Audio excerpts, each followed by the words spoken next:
বেশি রংচটা কেকের থেকে সিম্পল এবং হালকা কালার কেকগুলোই কিন্তু খুব ভালো দেখতে লাগে এবং খেতেও খুব ভালো। অনেকেই আমাকে নানান ধরনের কালারিং ডিজাইন দিয়ে থাকেন এবং তারা বলে থাকেন হুবহু এমনটাই লাগবে। তাদেরকে যদি বলি কালারটা একটু হালকা নিলে ভালো হয়, টেস্টের জন্য ভালো হয়, তারা প্রথমে বলে আপু সমস্যা নেই, আপনি সেম ডিজাইনটাই করে দিবেন। তো পরবর্তীতে তারাই আবার আমাকে রিভিউ জানায় ও কেকটা খেতে তিতা লাগছে। আমি তখন জিজ্ঞাসা করি আপু ভিতরের কেকটা তিতা লাগছে না উপরের অংশ? উপরের অংশ। তখন আসলে কিছুই বলার থাকে না, কারণ আমরা বারবার করে আপনাদেরকে বলি যত আপনি হালকা ক্রিমের ডিজাইন নেবেন, যত আপনি হালকা রঙের ডিজাইন নেবেন, আপনার কেকের লুকটা অতটা বেশি আই সুদিং লাগবে, এতেও টেস্টটা ভালো আসবে। যতই ভালো ব্র্যান্ডের আমরা কালার ব্যবহার করি না কেন, সেই কালার কিন্তু আমাদের কালার আনতে হলে একটু ভালো পরিমাণে দিতে হয়। কিন্তু আপনারা শুধু চোখের সৌন্দর্য দেখার জন্য কেক নেন, আমাদেরও সমস্যা নেই, নেন, কিন্তু আপনাদেরকে বলার পরও আপনারা যখন বুঝেন না, পরবর্তীতে যখন কমপ্লেন করেন, এই জিনিসটা সত্যি খুব কষ্টদায়ক। আশা করছি আপনারা বুঝতে পারবেন। আর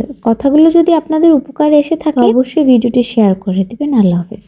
ছোট ছোট কেকগুলোতে বেশি ডিজাইন করা না গেলেও সিম্পল ডিজাইনই কিন্তু অনেকটা বেশি সুন্দর লাগে এই কিউট কেকগুলোতে। আমরা হাফ পাউন্ডের কেক অতটা বেশি অর্ডার নেই না, যখন আমাদের বেশি অর্ডার থাকে তখন যদি হাফ পাউন্ডের অর্ডার কেউ করে তখন আমরা মূলত নেই, কারণ হাফ পাউন্ডের কেকের জন্য আসলে একদম পুরো কেকটা রেডি করাটা একদমই ঝামেলার হয়ে যায়। এই কেকটা অর্ডার করেছিলেন এক আপু, তার নিজের জন্যই তিনি অর্ডার করেছিলেন। তিনি শুধু আমাকে লেখাটা বলে দিয়েছেন এবং বলেছেন সিম্পলের মধ্যেই বেসটা যাতে সাদা থাকে সেভাবেই কেকটা করার জন্য। তো কি করব চিন্তা করতে করতে ভাবলাম সাদার উপরে লালটা বেশ ভালো মানাবে। সাদা ক্রিম দিয়ে কাভার করে নিয়ে উপরে আমি আপু যেটা লিখে দিয়েছে সেটাই লিখে দিয়েছি। তারপরে আসলে ভাবলাম যেহেতু আপু নিজের জন্যই নিচ্ছে, ওই জন্য একটু লাভ দিয়ে নিলাম। আর লেখাটাও খুবই সুন্দর ছিল, এত বেশি কিউট ছিল যেটা আসলে আমি বানানোর পরে আমার নিজেরই খুব ভালো লাগছে যে আসলে ইনস্ট্যান্ট কোনো কিছু সত্যি খুবই ভালো লাগে। অনেক প্ল্যানিং করার জিনিসের থেকে হুটহাট জিনিস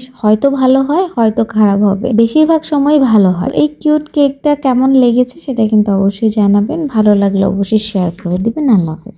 মিষ্টি রোদটা যখন কেকের গায়ে পড়ে এত বেশি ভালো লাগে, আমি শুধু তাকিয়ে থাকি যে আমি কেক কি বানাবো। আর আমি সবসময় চেষ্টা করি ঠিক এই টাইমটাতে ভিডিও করার জন্য, কাজটা শুরু করার জন্য। একটু অবশ্য প্রবলেম হয়, কারণ একদমই রোদটা যখন কেকের উপরে পড়ে তখন ক্রিমটা একটু নরম হয়ে যেতে চায়, কিন্তু কিছুই করার নেই, কারণ দেখতে অনেকটা বেশি ভালো লাগে বিধায় এজন্য আমি এই সময়ই ভিডিওগুলো করার ট্রাই করি। আর এই কিউট কেকটা ছিল বো থিমের একটা কেক। ওর জন্য রিবন খুঁজতে আমার পুরো মার্কেট ঘুরতে হয়েছে, কিন্তু তবুও আমি পাইনি। আপু আমাকে একটা রেফারেন্স পিকচার দিয়েছিলেন, সেটাতে কালার কম্বিনেশন ছিল ল্যাভেন্ডার কালার, কিন্তু অ্যাজ ইউজুয়াল ল্যাভেন্ডার কালার ক্যামেরাতে বোঝাই যায় না, কিন্তু তার উপরে সাদা রিবন ছিল। আপু বলেছে আমাকে সেই সাদা রিবনের জায়গায় ব্ল্যাক কালার দিতে, কিন্তু আমার কাছে ব্ল্যাক কালার ছিল মোটা, কিন্তু সেটাও খুবই অল্প পরিমাণে, আর গোল্ডেন কালারের ছিল। কিন্তু আপু যেহেতু বলেছে ব্ল্যাক কালার, এখন সারা মার্কেট খুঁজেও আমি ব্ল্যাক কালারের কোনো রিবন পাইনি। তো কি করার, এর জন্য আমি মোটা রিবনটাকে মাঝখান দিয়ে কেটে চিকন করে নিয়েছিলাম, তো যার জন্য